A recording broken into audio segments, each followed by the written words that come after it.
السلام علیکم، آپ دیکھ رہے ہیں ABN نیوز اور میں ہوں عرفان امتیاز۔ ہیڈ لائنز آپ جان چکے ہیں۔ بلیٹن میں سب سے پہلے بتائیں کہ پاکستان اور IMF کے درمیان قرض پروگرام کے جائزے پر ابتدائی معاہدہ طے پا گیا ہے۔ وزیر خزانہ کے مطابق پاکستان کو EFF کے تحت تقریباً 1 ارب اور RSF کے تحت 20 کروڑ ڈالر ملیں گے۔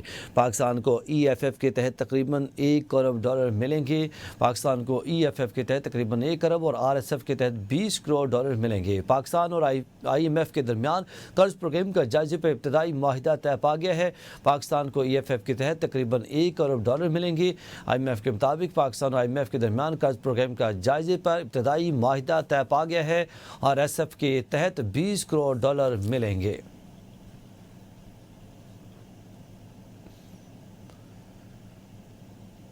خیبر پختونخوا کے ضلع کرم میں افغان طالبان فتن الخارج نے ایک بار پھر بلا اشتعال فائرنگ شروع کر دی ہے۔ پاک فوج نے بھرپور مؤثر جواب دیا۔ سیکورٹی رائے کا کہنا ہے کہ افغان طالبان کی کئی پوسٹیں اور ٹینک پوزیشن تباہ کر دی گئی ہیں۔ پاک فوج کی فائرنگ سے طالبان پوسٹوں کو شدید نقصان پہنچا اور افغان طالبان کی پوسٹوں پر آگ بھڑک اٹھی۔ کرم سیکٹر میں افغان طالبان کے ایک اور پوسٹ اور ٹینک پوزیشن تباہ کر دی گئی ہے۔ سیکورٹی رائے کا کہنا ہے کہ 1 گھنٹے کے دوران افغان طالبان کی چوتھی ٹینک پوزیشن شمشاد خوست میں 5ویں ٹینک پوزیشن نارگسر پوسٹ اور ترکمانزئی ٹاپ پر 6 ٹینک بمہ عملہ تباہ کر دیا گیا ہے۔ پاک فوج کی اہم کارروائی میں فتن الخارج کے اہم کمانڈر کی ہلاکت کی اطلاعات۔ طالبان فتن الخارج کے متعدد کارندے ہلاک ہو گئے۔ پاک فوج نے پولیسین پوسٹ کے مد مقابل خارجی ملک نعیم کے ٹریننگ کیمپ کو بھی نشانہ بنایا گیا، جس کے نتیجے میں فتن الخارج کا ٹریننگ کیمپ مکمل تباہ ہو گیا۔ پاکستانی فورسز کی بھرپور جوابی کارروائی کے بعد طالبان نے اپنی ایک پوسٹ پر سفید جھنڈا لہرا دیا۔ فتن الخارج طالبان کے کرندے شدید گھبراہٹ میں پوسٹیں چھوڑ کر فرار ہو گئے۔ افغان طالبان کی متعدد پوسٹیں اور ٹینک پوزیشن تباہ ہو گئی۔ سیکورٹی رائے کے مطابق پاک فوج کی جوابی کارروائی سے دشمن کو بھاری نقصان اٹھانا پڑا۔ شمشاد نارگسر پوسٹ اور ترکمانزئی ٹاپ پر 3 مزید ٹینک بمہ عملہ تباہ ہو گئے ہیں۔ کرم میں افغان طالبان فتن الخارج کی بلا اشتعال فائرنگ جاری۔ افغان طالبان کی متعدد پوسٹیں اور ٹینک پوزیشن تباہ کر دی گئی۔ ایوان صدر میں پیپلز پارٹی کا اہم مشاورتی اجلاس فیصلہ کن گھڑی ایک بار پھر ٹل گئی۔ ذرائع کے مطابق آزاد کشمیر میں وزیراعظم کے خلاف عدم اعتماد یا حکومت کے علیحدگی کے حوالے سے کوئی حتمی فیصلہ نہ ہو سکا۔ پیپلز پارٹی آزاد کشمیر کی پارلیمانی پارٹی کا اجلاس ایوان صدر میں اختتام پذیر اجلاس شریک چیئرمین آصف علی زرداری کی زیر صدارت منعقد ہوا، جس میں سیاسی حکمت عملی پر تفصیلی مشاورت کی گئی۔ اجلاس میں آزاد کشمیر حکومت کے ساتھ چلنے کا فیصلہ کر لیا گیا۔ شرکاء کو جوائنٹ عوامی ایکشن کمیٹی کے احتجاج اور معاہدے کے ساتھ پر تفصیلی بریفنگ دی گئی۔ ذرائع کے مطابق اجلاس میں پارٹی حکمت عملی، تنظیمی امور اور مستقبل کے سیاسی فیصلوں پر غور کیا گیا۔ آصف علی زرداری نے چودھری یاسین کی قیادت میں پارلیمانی ٹیم کو زمینی حقائق سے آگاہ کیا۔ پیپلز پارٹی نے عوامی مفاد میں حکومت آزاد کشمیر کے ساتھ سیاسی تعاون جاری رکھنے پر اتفاق کیا، جبکہ شریک چیئرمین آصف علی زرداری نے پارٹی رہنماؤں کو آئندہ کے سیاسی عمل عمل کے لیے ہدایات جاری کر دی ہیں۔ آگے بڑھیں اور آپ کو بتائیں کہ گورنر خیبر پختونخوا 9 منتخب وزیر اعلیٰ سے آج حلف لیں۔ Chief justice Peshawar high court Ahsan Atiq Shah نے 9 منتخب وزیر اعلیٰ سہیل آفریدی کے حلف کے حوالے سے محفوظ فیصلہ کیا گیا ہے اور فیصلہ سنا دیا گیا ہے۔ پشاور ہائی کورٹ نے گورنر خیبر پختونخوا کو آج 4 بجے تک 9 منتخب وزیر اعلیٰ سے حلف لینے کا حکم دے دیا ہے۔ اگر گورنر حلف نہیں لیتے تو پھر اسپیکر وزیر اعلیٰ سے حلف لیں۔ پشاور ہائی کورٹ نے درخواست پر 9 صفحات پر مشتمل تحریری فیصلہ جاری کر دیا ہے۔ فیصلے میں کہا گیا کہ علی مین گنڈاپور نے 13 اکتوبر کو اپنی تقریر میں صاف کہا کہ وہ مستعفی ہو چکے ہیں۔ آرٹیکل 130(5) کے 9 منتخب وزراء کو حلف لینا ہے۔ گورنر کی آئینی ذمہ داری ہے کہ وہ 9 منتخب سے حلف لیں۔ فیصلے میں کہا گیا کہ گورنر سے توقع کی جاتی ہے کہ اپنی آئینی ذمہ داری پوری کرے گا۔ عدالت کو اعتماد ہے کہ حلف برداری میں مزید تاخیر نہیں ہوگی۔ اگر گورنر 4 بجے تک حلف نہ لے سکے تو آرٹیکل 255(2) کے تحت اسپیکر اسی دن حلف لیں۔ وزیر اعلیٰ کے پہلے استعفے میں کئی شکوک و شبہات تھے۔ دوسرا استعفیٰ باقاعدہ دستاویزات کے ساتھ موصول ہوا۔ علی امین گنڈاپور کل فلور رابطی ہاؤس پر کھڑے ہو کر اپنا استعفیٰ دے چکے ہیں۔ گورنر خیبر پختونخوا فیصل کریم کنڈی کا کہنا ہے کہ پارلیمنٹ میں زبانی استعفیٰ دینا بھی مؤثر سمجھا جاتا ہے۔ نیا وزیر اعلیٰ آئینی طریقہ کار کے مطابق منتخب ہوگا۔ انہوں نے کہا کہ انہوں نے اپنا ذہن لگا کر فیصلہ کیا ہے کہ کسی کے دباؤ میں نہیں آیا، اسپیکر کو زحمت نہیں دی جائے گی اور حلف میں خود شرکت کروں گا۔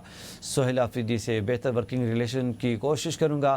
علی امین گنڈاپور کی حکومت نے صوبے کو تباہی کی طرف دھکیلا۔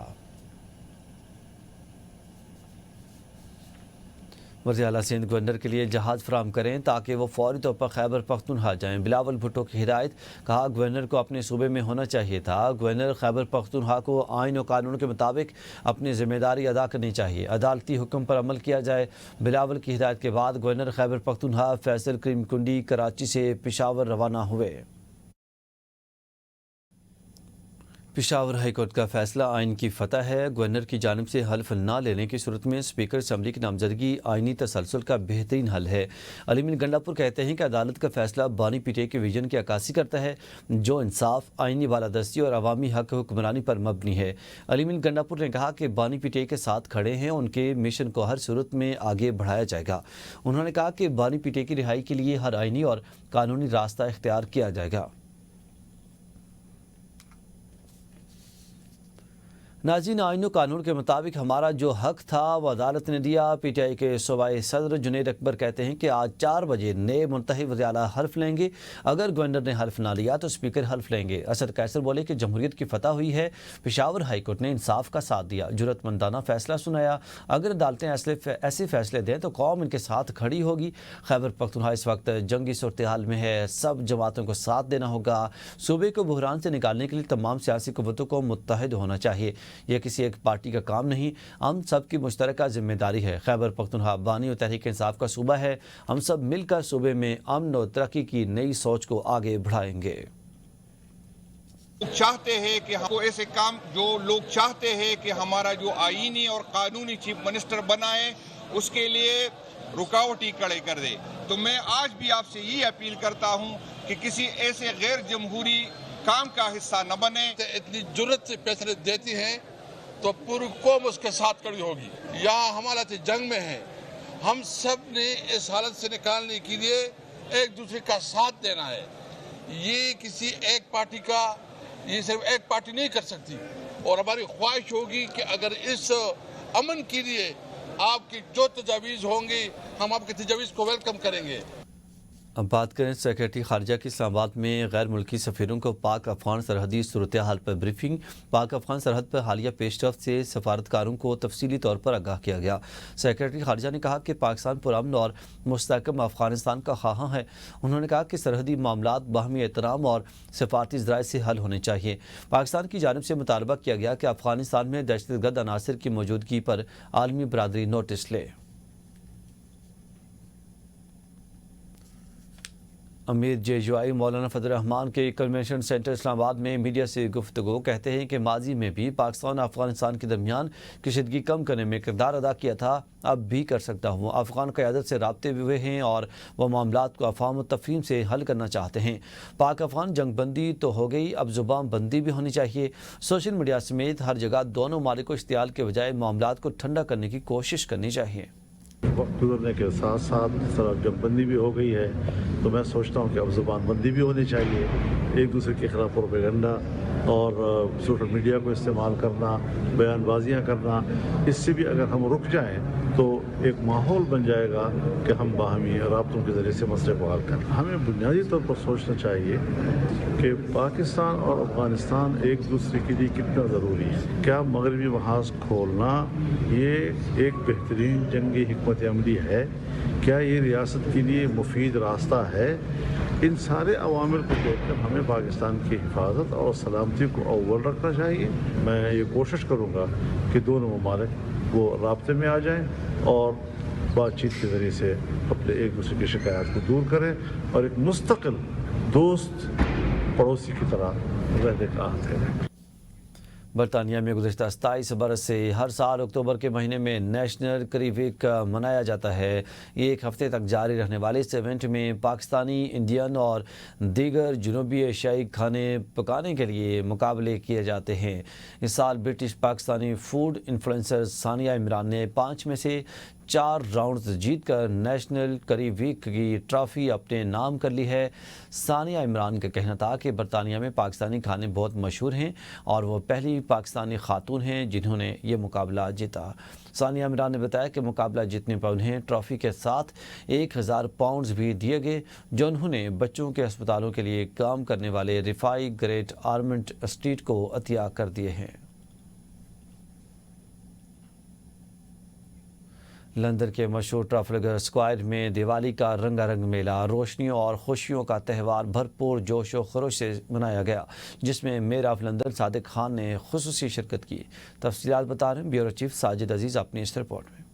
لندن میں 24واں سالانہ دیوالی فیسٹیول بھرپور جوش و جذبے سے منایا گیا۔ سینٹرل لندن میں سجائے جانے والے اس میلے میں کثیر تعداد میں لوگوں نے شرکت کی۔ دیوالی کے میلے میں مہمان خصوصی لندن کے میئر صادق خان تھے۔ فیسٹیول دوپہر 2 بجے سے رات 8 بجے تک جاری رہا، جس میں ہزاروں مرد، خواتین اور بچوں نے شرکت کی۔ میلے میں کھانے پینے کے درجنوں سٹالز لگائے گئے تھے جہاں لوگوں کا جمع غفیر دیکھا گیا۔ شرکاء نے روایتی موسیقی اور ڈانس پرفارمنسز سے خوب لطف اٹھایا۔ اپنے خطاب میں میئر لندن صادق خان نے کمیونٹیز کو دیوالی کی مبارکباد پیش کی۔ It's wonderful to be here in Trafalgar Square celebrating Diwali in the square. We celebrate Eid in the square, Vaisakhi in the square. We celebrate Christmas and Hanukkah, and it's really important we bring London's diverse communities together. ABN news سے خصوصی گفتگو میں measure of London Sadiq Khan کا کہنا تھا کہ London ایک ایسا شہر ہے جہاں ہر مذہب، رنگ اور نسل کے لوگ امن اور محبت کے ساتھ رہتے ہیں۔ ان کا کہنا تھا کہ لندن میں عید، دیوالی اور دیگر تمام تہوار بھرپور جوش و جذبے سے منائے جاتے ہیں۔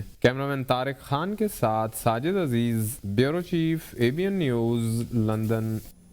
ہائی وے میں ایک پروقار اور شاندار استقبالیہ تقریب کا انعقاد کیا گیا جس میں کمیونٹی کی نامور سیاسی اور سماجی شخصیات نے بڑی تعداد میں شرکت کی۔ تقریب کا اہتمام ہائی وے کی سابق میئر کونسلر مزمل حسین نے کی، جنہوں نے پاکستان ویلفیئر ایسوسی ایشن UK کے مرکزی صدر حاجی عابد حسین اور پاکستان پریس کلب UK کے صدر مسرت اقبال راجہ کے اعزاز میں یہ تقریب منعقد کی۔ تقریب کے مہمان خصوصی آزاد کشمیر کے سابق وزیر مسعود خالد تھے، جبکہ بطور چیف گیسٹ IG ریٹائرڈ سردار فہیم عباسی نے شرکت کی۔ بیورو چیف ساجد عزیز کی یہ رپورٹ دیکھیے۔ ہائی ویکم میں منعقدہ تقریب میں برطانیہ بھر سے پاکستانی نژاد کمیونٹی کے نمائندے شریک ہوئے۔ تقریب کا آغاز تلاوت کلام پاک اور نعت رسول مقبول سے ہوا۔ استقبالیہ تقریب سے خطاب کرتے ہوئے میزبان کونسلر مزمل حسین نے کہا کہ پاکستانی کمیونٹی نے ہمیشہ اپنے وطن کے ساتھ گہری وابستگی کا مظاہرہ کیا ہے اور ایسے مواقع قومی یکجہتی کے عزم کو مزید مضبوط بناتے ہیں۔ مقررین میں سابق وزیر حکومت آزاد کشمیر مسعود خالد، IG ریٹائرڈ سردار فہیم عباسی، حاجی عابد حسین، مسرت اقبال راجہ اور دیگر معزز مہمانوں نے خطاب کیا۔ افغانستان ہمارا بھائی ہے، لیکن وہاں جو دہشت گرد بیٹھے ہوئے ہیں انہوں نے تقریباً 40-45 منٹ میں جو ہے نا ان کو سبق سکھا دیا۔ شرکاء نے افواج پاکستان کے عزم، حوصلے اور پیشہ ورانہ صلاحیتوں کو زبردست خراج تحسین پیش کیا۔ ان کا کہنا تھا کہ حالیہ دنوں میں ہمسایہ ملک کے ساتھ پیدا ہونے والی کشیدگی کے دوران پاک فوج نے جس جرأت اور حکمت سے دشمن کو منہ توڑ جواب دیا، وہ اس بات کا ثبوت ہے کہ فیلڈ مارشل سید عاصم منیر کی قیادت میں پاک فوج ناپاک عزائم کا مقابلہ کرنے کے لیے مکمل طور پر تیار ہے۔ مقررین نے کہا کہ بیرون ملک مقیم پاکستانی اپنے وطن کی سالمیت، ترقی اور خوشحالی کے لیے دعاگو ہیں اور ہر ممکن تعاون جاری رکھیں گے۔ پاکستان افواج کسی بھی اسلامی ملک کی کسی کے مخالف نہیں ہے، یہ صرف جو دہشت گرد عناصر ہیں، خواہ وہ پاکستان کے اندر ہیں یا وہ پراکسی وار باہر سے ہمارے اغیار کے ساتھ مل کے کر رہے ہیں، یہ صرف ان کی جو ہے وہ ان کے خلاف آپریشن ہو رہا ہے۔ تقریب کے آخر میں ملکی سلامتی اور افواج پاکستان کے لیے خصوصی دعا کی گئی، جبکہ شرکاء کے اعزاز میں پرتکلف عشائیہ کا اہتمام بھی کیا گیا۔ Sajid Aziz, bureau chief, ABN news, London. Manchester میں پاک UK بزنس ایکسپو 2025 کے تحت ایک شاندار گالا ڈنر کا انعقاد کیا گیا، جس میں برطانیہ اور پاکستان کے درمیان سرمایہ کاری کے موقع پر تفصیلی تبادلہ خیال کیا گیا۔ مانچسٹر سے اسحاق چودھری کی رپورٹ۔ مانچسٹر میں پاک یوکے بزنس ایکسپو 2025 کے گالا ڈنر کا انعقاد کیا گیا، جس میں برطانیہ اور پاکستان سے تعلق رکھنے والی ممتاز کاروباری شخصیات، سیاسی سماجی رہنماؤں اور فنکاروں نے شرکت کی۔ تقریب کے مہمان خصوصی لارڈ قربان حسین تھے، جبکہ ممبر پارلیمنٹ افضل خان، پاکستان کے ٹریڈ سیکرٹری اویس حسین اور نارتھ ویسٹ سے متعدد کمیونٹی رہنماؤں اور بزنس کمیونٹی کے افراد نے بھی بھرپور شرکت کی۔ تقریب میں شریک شرکاء نے ABN نیوز سے گفتگو کرتے ہوئے کہا کہ پاکستان میں سرمایہ کاری کے بہترین مواقع موجود ہیں اور اوورسیز پاکستانیوں کو چاہیے کہ وہ اپنے وطن میں ان مواقع سے فائدہ اٹھائیں۔ برطانیہ اور پاکستان کے درمیان انویسٹمنٹ کی اپرچونٹیز جو ہیں ان کو اجاگر کیا گیا ہے۔ میں سمجھتا ہوں کہ اس طرح کی ایونٹس کی بہت ضرورت ہے تاکہ پاکستانی کمیونٹی جو UK میں آباد ہے وہ پاکستان میں انویسٹمنٹ کرے اور یہاں کی ریپوٹیبل کمپنیاں جس طرح کی آج آئی ہیں وہ آئیں، اور تاکہ لوگوں کو وہاں شکایات جو کم ہوں اور اچھے طریقے سے انویسٹمنٹ وہاں ہو۔ بہت اچھا ایونٹ ہے، میں سمجھتا ہوں بہت ہی پازیٹیو ڈیولپمنٹ ہے، کیونکہ ہماری ضرورت ہے پاکستان کی بھی اور برطانیہ کی بھی کہ ہمارے دونوں ملکوں کے اندر تجارت جو ہے بڑھے۔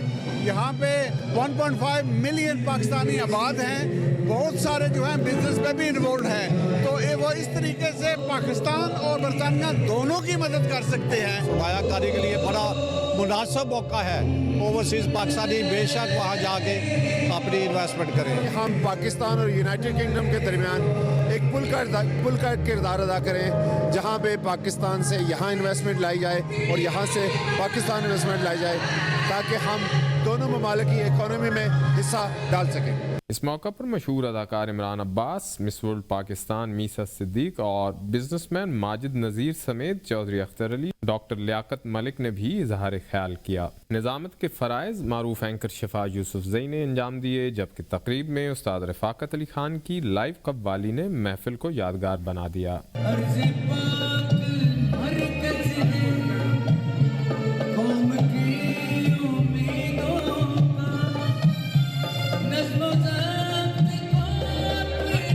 تقریب کو consulate general of Pakistan Manchester کی معاونت حاصل تھی اور شرکاء نے اسے ایک کامیاب اور خوشگوار نیٹ ورکنگ ایونٹ قرار دیا۔ ساتھی رپورٹر اظہر راجہ کے ساتھ Ishaq Chaudhry, ABN news, Manchester. Pakistan high commission London میں Pakistan international maritime exhibition and conference 2025 میں شرکت کرنے والی برطانوی کمپنیوں کے لیے نیٹ ورکنگ سیشن کا اہتمام کیا گیا۔ نیٹ ورکنگ سیشن میں high commission doctor Muhammad Faisal, defence اور naval advisor commodore Jawad Khawaja, Sitara Imtiaz military attache defence procurement captain M Faisal Manzoor, CEO Pakistan برطانیہ business council Rashid Iqbal, general secretary Pakistan برطانیہ maritime association captain Farooq Shahzad اور برطانوی کمپنیوں کے اعلیٰ نمائندگان نے شرکت کی۔ Pakistan international maritime exhibition and conference 3 تا 6 نومبر 2025 کو کراچی میں منعقد ہو رہی ہے۔ لندن سے دیکھتے ہیں ساجد عزیز کی رپورٹ۔ برطانیہ میں پاکستان کے high commissioner doctor Muhammad Faisal کا نیٹ ورکنگ سیشن سے خطاب میں کہنا تھا، پاکستان کا میری ٹائم شعبہ برطانوی سرمایہ کاروں اور صنعت کے لیے سرمایہ کاری اور تعاون کے وسیع مواقع فراہم کرتا ہے۔ پاکستان کی بحری تجارت سالانہ تقریباً $7 ارب کی آمدنی پیدا کرتی ہے، جو اس شعبے کی ترقی سے کئی گنا بڑھ سکتی ہے۔ گوادر پورٹ کو خطے کی تجارت کے لیے ایک ٹرانس شپمنٹ ہب کے طور پر استعمال کیا جا سکتا ہے۔ اس سے علاقائی تعاون کو فروغ ملے گا اور مقامی کمیونٹی کی سماجی ترقی اور اقتصادی استحکام میں مدد ملے گی۔ High commissioner doctor Muhammad Faisal کا کہنا تھا، برطانوی کمپنیاں Pakistan international maritime exhibition and conference 2025 میں بھرپور شرکت کریں۔ Pakistan international maritime exhibition and conference 2025 جدت، سرمایہ کاری اور باہمی تعاون کے فروغ کے لیے ایک سنگ میل ثابت ہوگی۔ ڈیفنس اور نیول ایڈوائزر کوموڈور جواد خواجہ، ستارہ امتیاز ملٹری نے شرکاء کو Pakistan international maritime exhibition and conference اور پاکستان کی بلو اکانومی کی صلاحیت کے بارے میں تفصیلی بریفنگ دی۔ برطانیہ میں قائم کمپنیوں کے نمائندوں نے اظہار خیال کرتے ہوئے کہا کہ Pakistan international maritime exhibition and conference میں شرکت کے منتظر ہیں اور پاکستان کی سرکاری اور نجی کمپنیوں کے ساتھ طویل المدتی تعاون کے خواہاں ہیں۔ چیئرمین PTI بیرسٹر گوہر کا کہنا ہے کہ خیبر پختونخوا میں تبدیلی کے بعد بانی سے آج ملاقات ہوئی۔ بانی نے کہا کہ حکومت پر اسی کا حق ہے جس کا مینڈیٹ ہے، امید ہے کہ حلف کا معاملہ خوش اسلوبی سے حل ہوگا۔ بانی نے کہا کہ PTI ہر قسم کی دہشت گردی کی مذمت کرتی ہے۔ بیرسٹر علی ظفر نے کہا کہ بانی نے دہشت گردی کے خلاف 4 نکات پیش کیے۔ کہا دہشت گردی کے خلاف پہلے بھی آپریشنز ہوئے ہیں، افغانستان پر حملوں کے نتیجے میں دہشت گردی بڑھنے کا خطرہ ہے۔